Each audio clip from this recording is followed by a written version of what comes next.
The woman was quietly sitting in a restaurant eating steak with her 2 children. The CEO, who was standing some distance away, merely glanced at her, then walked straight over and sat down at her table.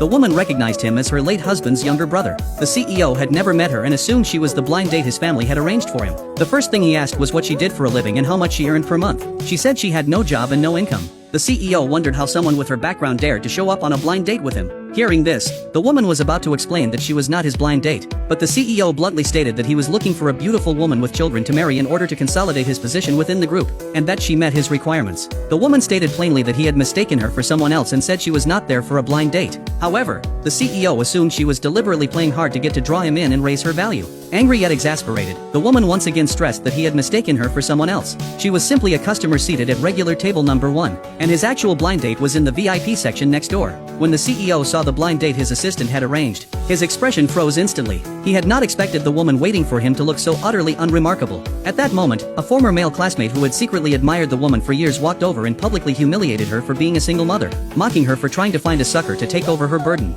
He even bragged that he was now a senior executive at the company owned by the richest man in the city. He then bluntly warned her to know her place and follow him. It was far better than staying with that broke loser who couldn't even afford a steak. What he never could have imagined was that the poor loser he had just mocked was in fact the owner of that very company. After ridiculing the woman, the man grew even more brazen and actually tried to lay a hand on her. Seeing this, the CEO immediately stepped in and rescued her from the situation. The man then threatened the CEO, saying that if he knelt down and begged for forgiveness, he might consider letting him have the woman. Otherwise, he would make sure the CEO paid dearly. The CEO merely let out a cold laugh and threw his business card straight at the man's face. When the man saw the name on the card clearly, he instantly turned pale with fear. He dropped to his knees on the spot, repeatedly kowtowing and begging for mercy, pleading for another chance. The CEO flatly stated that the man no longer had a chance. Hearing this, the man fled in panic like a stray dog, scrambling away in disgrace. The CEO turned to look at the woman and immediately proposed that they go get married. She refused outright, because in traditional thinking, if a younger brother marries his late brother's wife, they would be ridiculed if word got out. At that moment, the 2 children exchanged a glance,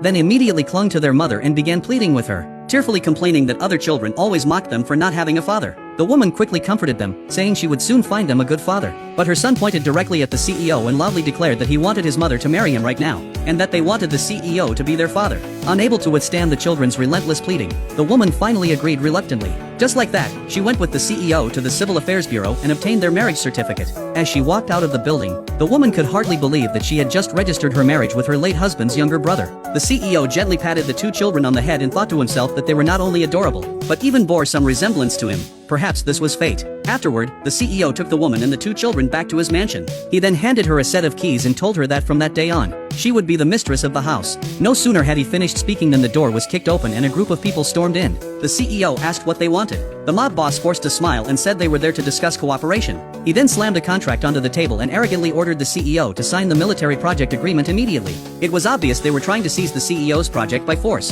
He even threatened that 200 of his men were already waiting outside, and that if the CEO refused, he would bear the consequences. However, this contract was the CEO's only opportunity to establish ties with the military, and he was unwilling to give it up. He immediately refused the mob boss. Those words completely enraged the mob boss. He issued a vicious threat, saying that if he did not agree, this house would be reduced to rubble that very night. None of them ever imagined that the woman standing beside the CEO, who looked completely ordinary, had once been one of the military's top female special forces operatives. For the moment, however, she had no intention of revealing her identity. Seeing that the CEO would not compromise, the mob boss immediately came up with a sinister plan and threatened to take the 2 children hostage to force him into submission. The CEO's assistant stepped forward at once to stop them and said the mob boss had no humanity. Enraged by the assistant's defiance, the mob boss immediately grabbed a wooden stick and prepared to teach this meddlesome person a lesson. Just as the stick was about to fall, the woman spoke coldly. "You have 3 seconds to put it down. Otherwise, I'll make my move."